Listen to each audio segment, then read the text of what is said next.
ओम श्री शक्ति नमः। ओम श्री शक्ति नमः। ओम श्री शक्ति नमः। उत्तम लोक अध्यात्म तत्व तथा ध्यान योग का वर्णन। भरद्वाज जी बोले, मनुष्य इस लोक से उत्तम एक लोक यानी प्रदेश सुना जाता है। मैं उस उत्तम लोक को जानना चाहता हूँ। आप उसके विषय में बतलाने की कृपा करें। भृगु जी ने कहा, उत्तर में हिमालय के पास सर्वगुण संपन्न पुण्य में प्रदेश है, जो पुण्यदायक सेम कारक और कमनीय है, वही उत्तम लोक कहा जाता है। वहाँ के मनुष्य पाप कर्म से रहित, पवित्र, अत्यंत निर्मल, लोभ मोह से शून्य तथा उपद्रव रहित है। वह प्रदेश स्वर्ग के समान है।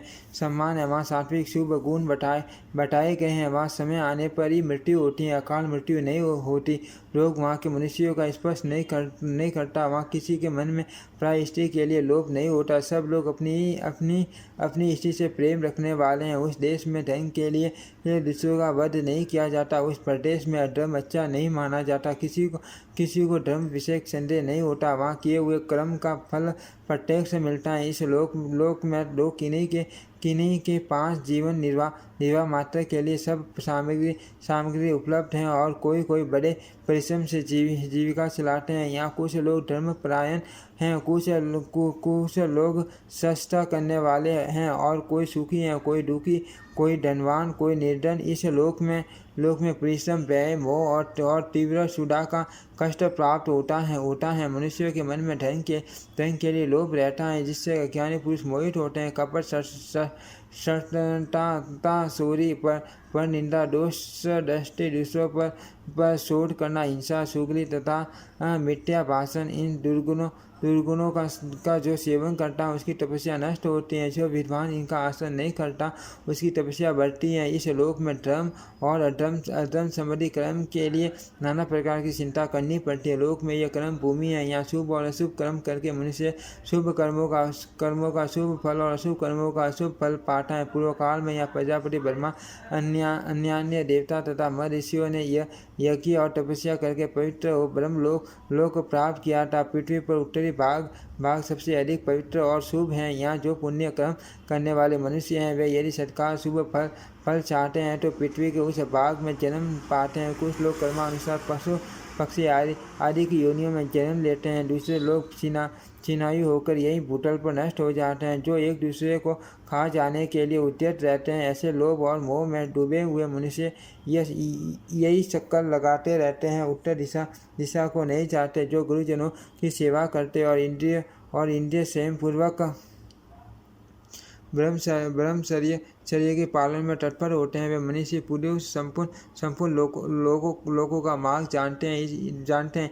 इस प्रकार मैंने ब्रह्मा जी के बताए हुए धर्म का संक्षेप से वर्णन किया है। जो जगत के धर्म और अधर्म को जानता है वही बुद्धिमान है। भरद्वाज जी ने कहा, तपोधर्म पुरुष के शरीर में अध्यात्म नाम से जिस वस्तु का चिंतन किया जाता है, वह अध्यात्म क्या है और कैसा है, यह मुझे बताइए। भृगु जी बोले, वह ब्रह्म ऋषि जिस अध्यात्म के विषय में पूछ रहे हैं उसकी व्याख्या करता हो, अर्थात वह अतिशय कल्याणकारी सुख स्वरूप है। अध्यात्म ज्ञान को जो फल मिलता है वह है संपूर्ण प्राणियों का हित। पृथ्वी, वायु, आकाश, जल और पांचवां तेज, ये 5 महाभूत हैं जो सब प्राणियों के उत्पत्ति और लय के स्थान है। जो भूत जिससे उत्पन्न होते हैं वे फिर उसी में लीन हो जाते हैं। जैसे समुद्र से लहरें उठती हैं और फिर उसी में लीन हो जाती हैं, उसी प्रकार ये महाभूत क्रमश अपने कारण रूप अन्य भूतों से उत्पन्न होते हैं और प्रलय काल आने पर फिर उन्हीं में लीन हो जाते हैं। जैसे कछुआ अपने अंगों को फैलाकर फिर उन्हें समेट लेता है, उसी प्रकार भूतात्मा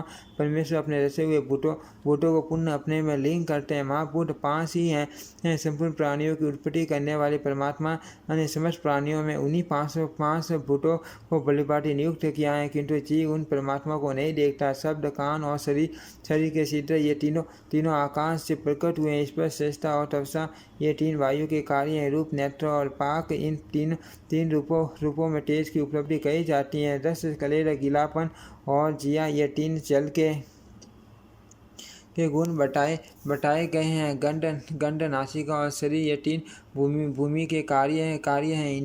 इंद्रिय रूप में 5 ही महाभूत हैं और सत्ता मन है। इस प्रकार श्रोत्रादि 5 इंद्रियों का और मन का ही परिचय दिया गया है। बुद्धि को 7वां तत्व कहा गया है। श्रेष्ठ की 8वां है कान सुनने के लिए और तत्सा स्पर्श का अनुभव करने के लिए है। रस का आस्वासन करने के लिए रसना जिया और गंध ग्रहण करने के लिए नासिका है। नेत्र का काम देखना है। मन संदेह करता है। बुद्धि निश्चय करने के लिए और चित्त की साक्षी की भांति स्थित हैं। दोनों पैरों से ऊपर सिर तक जो कुछ भी नीचे ऊपर और सबको वह क्षेत्र की ही देखता है। क्षेत्र की आत्मा व्यापक है। इसने इस संपूर्ण शरीर को बाहर भीतर से व्याप्त कर रखा है। पुरुष ज्ञाता है और संपूर्ण इंद्रियाँ उसके लिए ज्ञेय हैं। तम रज और सत्व ये सारे भाव पुरुष के आश्रित हैं। जो मुनि से इस अध्यात्म ज्ञान को जान लेता है वह भूतों के आगमन का विचार करके धीरे धीरे उत्तम शांति पा लेता है। पुरुष जिससे देखता है वह नेत्र है। जिसे सुनता है उसे श्रोत्र कान कहते हैं।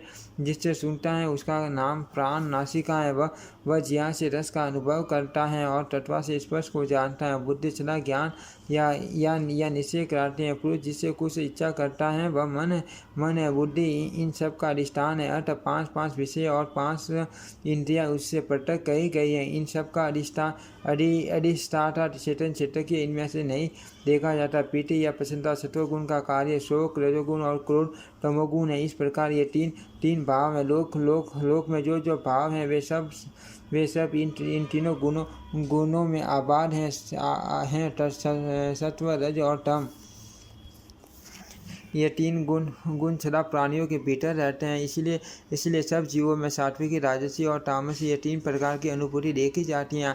आपके शरीर अथवा मन में जो कुछ प्रसन्नता से संयुक्त है वह सब सात्विक भाव है। मुनि से जो कुछ भी दुख से संयुक्त और मन को अप्रसन्न करने वाला है उसे रजोगुण का ही प्रकाश समझो। इससे अतिरिक्त जो कुछ मोह से संयुक्त हो और उसका आधार व्यक्त न हो तथा जो ज्ञान में न आता हो वह तमोगुण है। ऐसा निश्चय करे। हर्ष प्रीति आनंद सुख एवं हित की प्रीति आनंद सुख एवं शीत की शांति इन भावों को सात्विक गुण समझना चाहिए। असंतोष परिताप शोक लोभ तथा असहनशीलता ये रजोगुण के सीने हैं। अपमान मोह प्रमाद सर्पण तंद्रा आदि भाव तमोगुण के ही भिन्न कार्य हैं। जो बहुधा दोष की ओर जाता है उस मन के 2 स्वरूप है। याचना करना और संशय। जिसका मन अपने अधीन है वह इस लोक में तो सुखी होता ही है। मरने के बाद परलोक में भी उसे सुख मिलता है। सत्व बुद्धि तथा क्षेत्र के पुरुष ये दोनों सूक्ष्म हैं। जिसे इन दोनों का अंतर पार्थक्य ज्ञात हो जाता है वह भी इकलोक और परलोक में सुख का भागी होता है। इनमें एक तो गुणों की सृष्टि करता है और एक नहीं करता। सत्व आदि गुण आत्मा को नहीं जानते किंतु आत्मा सब प्रकार से गुणों को जानता है। यदि भी पुरुष गुणों का दृष्टा मात्र है तथापि बुद्धि के संसर्ग से वह अपने को उनका स्रष्टा मानता है। इस प्रकार सत्व और पुरुष का संयोग हुआ है किंतु इनका पार्थक्य निश्चित है। जब बुद्धि मन की द्वारा इंद्रिय रूपी घोड़ों की रास खींचती है और भली भांति काबू में रखती हैं उस समय आत्मा का प्रकाशित होने लगता है। जो मुनि प्राकृत कर्मों का त्याग करके सदा आत्मा में रमन करता है वह संपूर्ण भूतों का आत्मा होकर उत्तम गति को प्राप्त होता रहता है। जैसे जल से पक्षी जल से लिप्त नहीं होता उसी प्रकार शुद्ध बुद्धि रूप लिप्त नहीं होता। वह संपूर्ण प्राणियों में अनासक्त भाव से रहता है। इस प्रकार अपनी बुद्धि द्वारा विचार करके मनुष्य अनासक्त भाव से व्यवहार करे। वह हर्ष शोक से रहित हो सभी अवस्थाओं में सम रहे। ईर्ष्या द्वेष को त्याग दे। बुद्धि और चेतन की एकता है। यही हृदय की सुदृढ़ ग्रंथि है।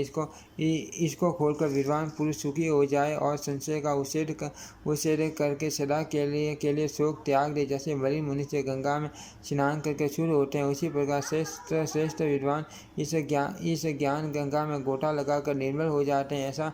ऐसा जानो। इस तरह जो मनुष्य इस उत्तम अध्यात्म ज्ञान को जानते हैं वे कैवल्य को प्राप्त होते हैं। ऐसा समझकर जब मनुष्य संपूर्ण भूतों के आगमन पर दृष्टि रखते एवं बुद्धिपूर्वक विचार करे इससे धीरे धीरे शांति प्राप्त होती है।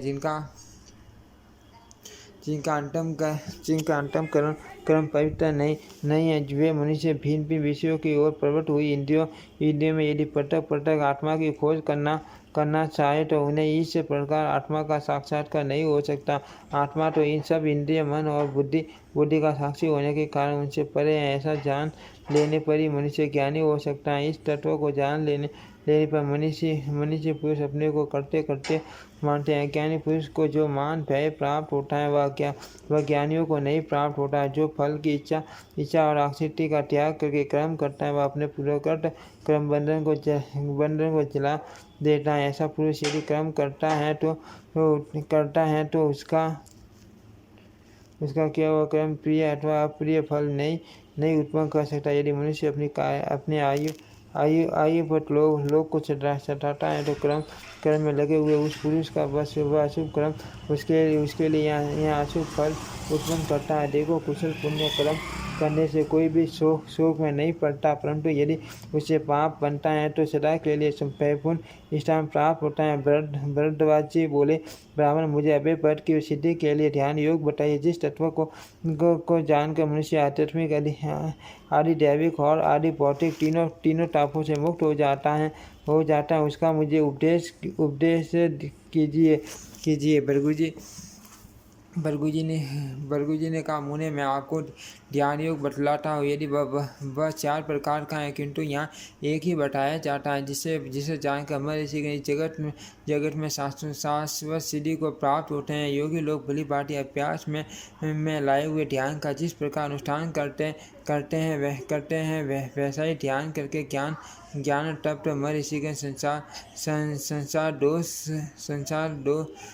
दोष से मुक्त हो गए हैं। उन मुक्त पुरुषों का पुण्य इस संसार में आगमन नहीं होता। वे जन्म दोष से रहित हो अपने शुद्ध स्वरूप में स्थित हो गए। उन पर शीत उष्ण आदि द्वंद्वों का प्रभाव नहीं पड़ता। वे सदा अपने विशुद्ध स्वरूप में स्थित सब प्रकार के बंधनों से मुक्त तथा परिग्रह शून्य अनासक्ति आदि गुण मन को शांति प्रदान करने वाले अनेक प्रकार की चिंताओं से पीड़ित मन को ध्यान के द्वारा एकाग्र करके ध्येय वस्तु में स्थित करें। इंद्रिय समुदाय को सब ओर से समेट करके ध्यान योगी मुनि काष्ठ के पाते स्थित हो जाए।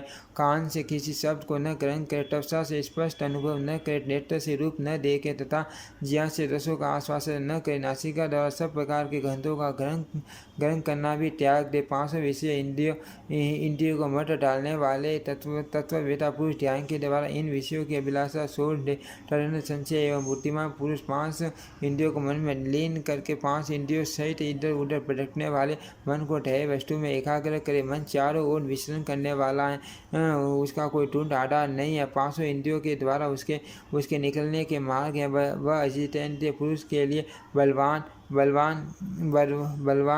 बलवान और जितेंद्रिय के लिए निर्मल है। धीर पुरुष पूर्वोक्त ध्यान के साधन में शीघ्रतापूर्वक मन को एकाग्र करे। जब वह इंद्रिय और मन को अपने वश में कर लेता है तो उसका पूर्वोक्त ध्यान सिद्ध हो जाता है। इस प्रकार मैंने यहाँ प्रथम धर्म मार्ग का वर्णन किया।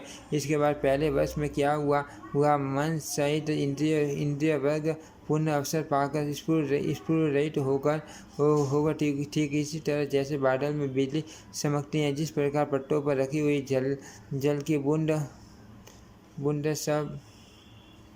सब ओर से संचल एवं अस्थिर होती है, उसी प्रकार प्रथम ध्यान मार्ग में साधक का शीत भी संचल होता है। क्षण भर के लिए कभी एकाग्र होकर कुछ देर ध्यान मार्ग में स्थिर होता है, फिर प्रांत होकर वायु की भांति आकाश में दौड़ लगाने लगता है। परंतु ध्यान योग का ज्ञाता पुरुष इससे उबे नहीं। वह कलेश, चिंता, ईर्ष्या और आलस्य का त्याग करके पूर्ण ध्यान के द्वारा शीत को एकाग्र करे। प्रथम ध्यान मार्ग पर चलने वाले मुनि के हृदय में विचार, वितर्क एवं विवेक की उत्पत्ति होती है। मन उद्विग्न होने पर इसका समाधान करे। ध्यान योगी मुनि कभी उससे कीन या उदासीन न हो। ध्यान द्वारा अपना ही साधन अवश्य करे।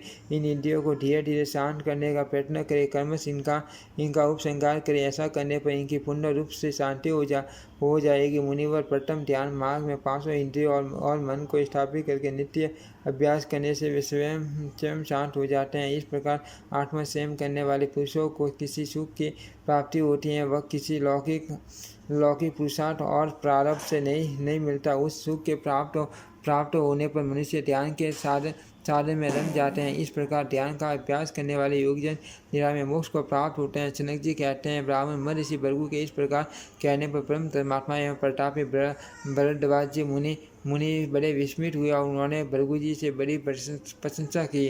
ओम श्री शक्ति नमः। ओम श्री शक्ति नमः। ओम श्री शक्ति नमः। ओम श्री शक्ति नमः।